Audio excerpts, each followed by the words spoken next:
niluto niyo rin po ba? Ay, hindi. Nakalimutan ko kasi.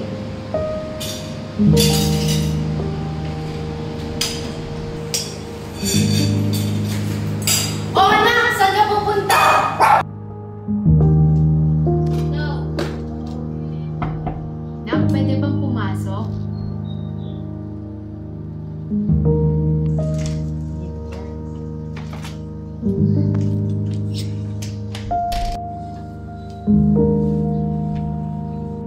Nak, pwede bang magtanong ba't ka umalis kanina sa pagkainan?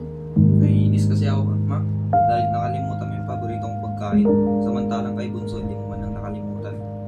Pasensya na, Nak. Nakalimutan ko dito yung paborito mong pagkain. Babawi na lang ako sa'yo.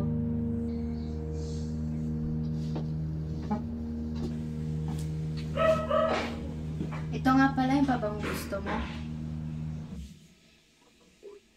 Salamat, ma.